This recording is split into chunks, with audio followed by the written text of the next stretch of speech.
ಸಮಸ್ತ ವೀಕ್ಷಕರಿಗೆ ನಮ್ಮ ವೀಕ್ಷಾ ತಂಡದ ಪ್ರೀತಿಪೂರ್ವಕ ನಮಸ್ಕಾರಗಳು. ನವದುರ್ಗೆಯ ಆರಾಧನೆಯೇ ನವರಾತ್ರಿ. ನಾಡ ಹಬ್ಬ ನವರಾತ್ರಿಯನ್ನು ಎಲ್ಲೆಡೆ ಸಂಭ್ರಮ ವಿಜೃಂಭಣೆಯಿಂದ ಆಚರಿಸುತ್ತಾರೆ. ಒಂದೊಂದು ಪ್ರಾಂತ್ಯದಲ್ಲಿಯೂ ನವರಾತ್ರಿಯನ್ನು ವಿಭಿನ್ನ ರೀತಿಯಲ್ಲಿ ಆಚರಿಸುತ್ತಾರೆ. ನಿಮಗೆಲ್ಲ ತಿಳಿದಿರುವಂತೆ ಮೈಸೂರು ದಸರಾ, ಮಂಗಳೂರು ದಸರಾ ಬಹಳ ಜನಪ್ರಿಯ, ತುಂಬಾ ವಿಜೃಂಭಣೆಯಿಂದ ಆಚರಿಸುತ್ತಾರೆ.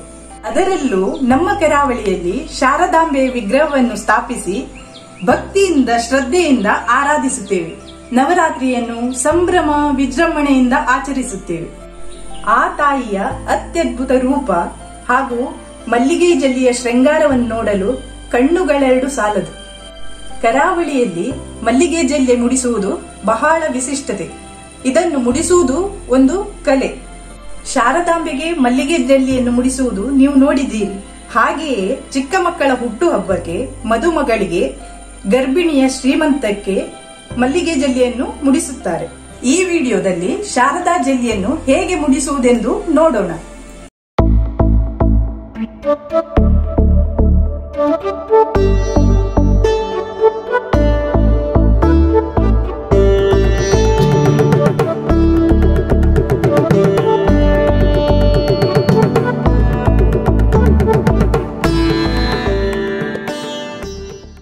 ಶಾರದಾ ಜಲ್ಲಿಯನ್ನು ಹೇಗೆ ಮುಡಿಸುವುದೆಂದು ತೋರಿಸಲು ಇವತ್ತು ನಮ್ಮೊಂದಿಗಿದ್ದಾರೆ professional makeup artist beautician Prabha Nayak. ನಮಸ್ತೆ ಪ್ರಭಾ. ವೀಕ್ಷಾ ತಂಡದ ಪರವಾಗಿ ನಿಮಗೆ ಸುಸ್ವಾಗತ. ನಮಸ್ತೆ ಪ್ರಭಾ, ನಮ್ಮ ವೀಕ್ಷಕರಿಗೆ ನಿಮ್ಮ ಕಿರುಪರಿಚಯ ಮಾಡಿಕೊಡಿ. ನಮಸ್ಕಾರ ವೀಕ್ಷಕರೇ, ನಿಮ್ಗೆಲ್ಲ ತಿಳಿದಿರೋ ಹಾಗೆ ನನ್ನ ಹೆಸರು ಪ್ರಭಾ ನಾಯಕ್ ಅಂತ. ನಾನು ಸುಮಾರು 5 ವರ್ಷದಿಂದ ಈ ವೃತ್ತಿಯಲ್ಲಿ ಸೇವೆ ಸಲ್ಲಿಸ್ತಾ ಇದ್ದೇನೆ. ನಾನು ಬ್ರೈಡಲ್ ಡ್ರೆಸ್ಸಿಂಗ್, ಮೇಕಪ್ ಮತ್ತೆ ಮದುವೆ ಮುಂಜಿ ಸಮಾರಂಭಗಳಲ್ಲಿ ಮೇಕಪ್ ಮತ್ತೆ ಡ್ರೆಸ್ಸಿಂಗ್, ಮತ್ತೆ ಪ್ರೀ ವೆಡ್ಡಿಂಗ್ ಫೋಟೋಶೂಟ್, ಶಾರದಾ ಜಲ್ಲಿ, ಬೇಬಿ ಶವರ್ ಎಲ್ಲ ರೀತಿಯ ಡ್ರೆಸ್ಸಿಂಗ್ ಅಂಡ್ ಮೇಕಪ್ ಮಾಡ್ತೇನೆ. ಧನ್ಯವಾದಗಳು ಪ್ರಭಾ, ನಮ್ಮ ವೀಕ್ಷಕರಿಗೆ ನಿಮ್ಮ ಕಿರುಪರಿಚಯ ಕೊಟ್ಟದಕ್ಕೆ. ಈ ಶಾರದಾ ಜಲ್ಲಿ ಮುಡಿಸುವ ಮುನ್ನ ಏನೆಲ್ಲ ಪೂರ್ವ ಸಿದ್ಧತೆ ಆಗ್ಬೇಕಂತ ಒಂದು ಸ್ವಲ್ಪ ತಿಳಿಸ್ತೀರಾ? ಶಾರದಾ ಜಲ್ಲಿಗೆ ಮೊದಲ ಆದ್ಯತೆ ಮಲ್ಲಿಗೆ ಹೂ. ಆ ಮಲ್ಲಿಗೆ ಹೂವಿನಲ್ಲಿ ತುಂಬಾ ವಿಧಗಳಿದೆ. ಅದರಲ್ಲಿ ಮಂಗಳೂರು ಮಲ್ಲಿಗೆ, ಜಾಜಿ ಮಲ್ಲಿಗೆ ಮತ್ತು ಭಟ್ಕಳ ಮಲ್ಲಿಗೆ ಪ್ರಮುಖವಾಗಿ ನಾವು ಜಲ್ಲಿ ಮುಡಿಯಲಿಕ್ಕೆ ಯೂಸ್ ಮಾಡ್ತೇವೆ. ಪ್ರಭಾ, ಜಲ್ಲಿ ಮುಡಿಸ್ಲಿಕ್ಕೆ ಸಾಧಾರಣ ಎಷ್ಟು ಹೂ ಅಗತ್ಯ ಬೀಳ್ತದೆ ಮತ್ತು ಇವತ್ತು ನೀವು ಯಾವ ಮಲ್ಲಿಗೆಯಿಂದ ಜಲ್ಲಿ ಮುಡಿಸ್ತಾ ಇದ್ದೀರಿ? ಇವತ್ತು ನಾನು ಭಟ್ಕಳ ಮಲ್ಲಿಗೆಯಲ್ಲಿ ಮುಡಿಸೋದು ತೋರಿಸ್ಕೊಡ್ತೇನೆ. ಮತ್ತೆ ಅದು ಸ್ಟಾರ್ಟಿಂಗ್ 5 ಅಟ್ಟಿಯಿಂದ ಸ್ಟಾರ್ಟ್ ಮಾಡಬಹುದು. ಆಮೇಲೆ ನಿಮ್ಗೆ ಇದು ಹೈಟ್ ಎಷ್ಟು ಬೇಕೋ ಅಷ್ಟು ನೀವು ಜಾಸ್ತಿ ಮಾಡ್ತಾ ಹೋಗ್ಬಹುದು. 6 ಅಟ್ಟಿ, 7 ಅಟ್ಟಿ, 8 ತನಕ ಮುಡಿತಾರೆ. ಅದು ಫುಲ್ ಶಾರದಾ ತರ ಕಾಣ್ಬೇಕಾದ್ರೆ ಎದುರಿಗೆ ಸ್ವಲ್ಪ ಜಾಸ್ತಿ ಮಾಡ್ತಾ ಹೋಗ್ತಾರೆ. ಈ ಶಾರದಾ ಜಲ್ಲಿ ಮುಡಿಸುವ ಮುನ್ನ ಏನಾದ್ರೂ ಪೂರ್ವ ಸಿದ್ಧತೆ ಇದೆಯಾ? ಪೂರ್ವ ಸಿದ್ಧತೆ ಇದೆ. ನಾವು ಮನೆಯಲ್ಲೇ ಪೂರ್ವ ಸಿದ್ಧತೆ ಮಾಡ್ಕೊಂಡು ಹೋದ್ರೆ ನಮ್ಗೆ ಅಲ್ಲಿ ಜಲ್ಲಿ ಮುಡಿಯುವಾಗ ಸ್ವಲ್ಪ ಈಸಿ ಆಗ್ತದೆ, ಸುಲಭವಾಗ್ತದೆ. ನಾನು ಸಾಮಾನ್ಯವಾಗಿ ಮನೆಯಲ್ಲೇ ಆ ಮಲ್ಲಿಗೆ ಚೆಂಡನ್ನು ಬಿಡಿಸಿ ಅದನ್ನು ಎಷ್ಟು ಪದರ ಬೇಕು ನಮ್ಗೆ ಅಷ್ಟು ಪದರ ಮಾಡಿಕೊಂಡು ಕಟ್ಟಿ ರೆಡಿ ಮಾಡ್ಕೊಂಡೇ ಹೋಗ್ತೇನೆ ಎಲ್ಲಿ ಹೋಗ್ಬೇಕಾದ್ರೆ. ಅದೇ ರೀತಿ ಶೃಂಗರಿಸಲು ನಾನು ಗುಲಾಬಿ ಎಸಳಿನ ವೇಣಿಯನ್ನು ಸಹ ತಯಾರಿಸಿ ತಂದಿದ್ದೇನೆ.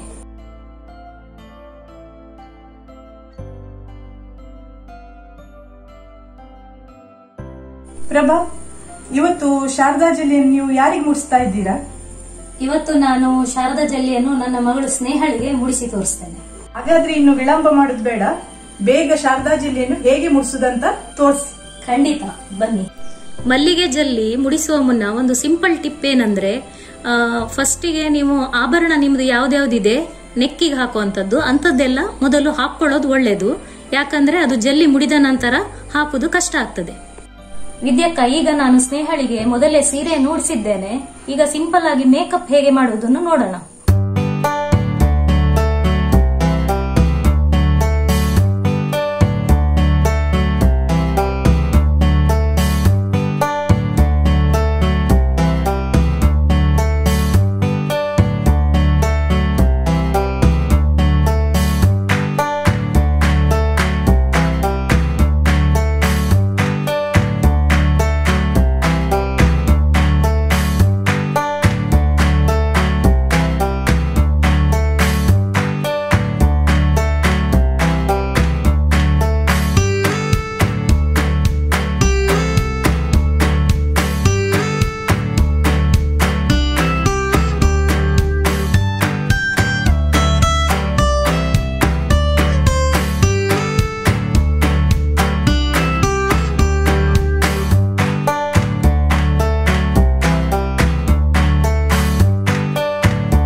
ಅದೇ ರೀತಿ ಶೃಂಗರಿಸಲು ನಾನು ಗುಲಾಬಿ ಎಸಳಿನ ವೇಣಿಯನ್ನು ಸಹ ತಯಾರಿಸಿ ತಂದಿದ್ದೇನೆ.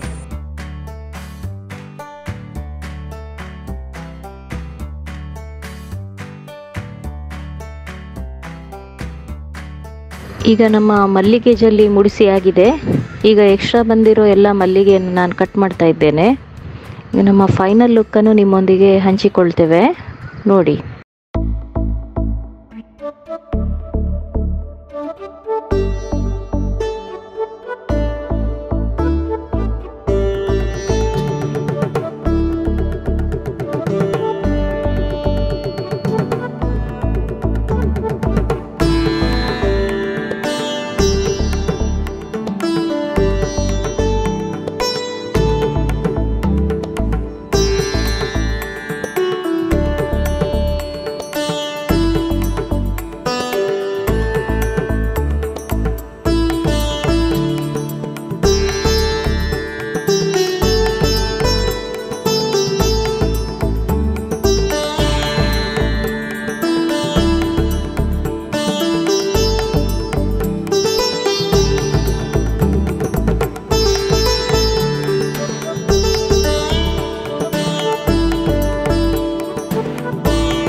ಈ ಮಲ್ಲಿಗೆ ಜಲ್ಲಿಯನ್ನು ಹೇಗೆ ಸುಂದರವಾಗಿ ಸುಲಭವಾಗಿ ಮುಡಿಸುವುದಂತ ನಮ್ಮ ವೀಕ್ಷಕರಿಗೆ ತೋರಿಸಿಕೊಟ್ಟಿದ್ದೀರಾ. ನಮ್ಮ ವೀಕ್ಷಾ ತಂಡದ ಪರವಾಗಿ ನಿಮಗೆ ಹೃತ್ಪೂರ್ವಕ ಧನ್ಯವಾದಗಳು. ನಮ್ಮ ಪುಟ್ಟ ಶಾರದೆ ನಿಮ್ಮೆಲ್ಲರಿಗೂ ಇಷ್ಟ ಆಗಿದ್ದಾಳೆಂದು ನಾನು ನಂಬಿರುತ್ತೇನೆ. ನಿಮ್ಮ ಅನಿಸಿಕೆ ಅಭಿಪ್ರಾಯಗಳನ್ನು ನಮ್ಮ ಕಮೆಂಟ್ ಬಾಕ್ಸ್ ಅಲ್ಲಿ ಹಾಕಲು ಮರೆಯದಿರಿ. ನಮ್ಮ ಪ್ರಭಾ ನಾಯಕ್ ಅವರನ್ನು ಸಂಪರ್ಕಿಸಬೇಕಾದರೆ ಅವರ ಮಾಹಿತಿಯನ್ನು ನಮ್ಮ ಸ್ಕ್ರೀನ್ ಮೇಲೆ ಹಾಗೂ ಡಿಸ್ಕ್ರಿಪ್ಷನ್ ಬಾಕ್ಸ್ ಅಲ್ಲಿ ತಿಳಿಸಿರುತ್ತೇವೆ. ಯಾವುದೇ ರೀತಿಯ ಡ್ರೆಸ್ಸಿಂಗ್, ಮೇಕಪ್, ಹೇರ್ ಸ್ಟೈಲ್ ಎಲ್ಲ ಬೇಕಾದಲ್ಲಿ ಇವರನ್ನು ನೀವು ಸಂಪರ್ಕಿಸಬಹುದು. ನಮ್ಮ ಈ ವಿಡಿಯೋವನ್ನು ನೋಡಿ ಲೈಕ್ ಮಾಡಿ, ನಿಮ್ಮ ಆಪ್ತರೊಂದಿಗೆ ಶೇರ್ ಮಾಡಿ, ಸಬ್ಸ್ಕ್ರೈಬ್ ಮಾಡಲು ಮರೆಯದಿರಿ. ಎಲ್ಲಾ ವೀಕ್ಷಕರಿಗೂ ನವರಾತ್ರಿ ಹಬ್ಬದ ಶುಭಾಶಯಗಳು.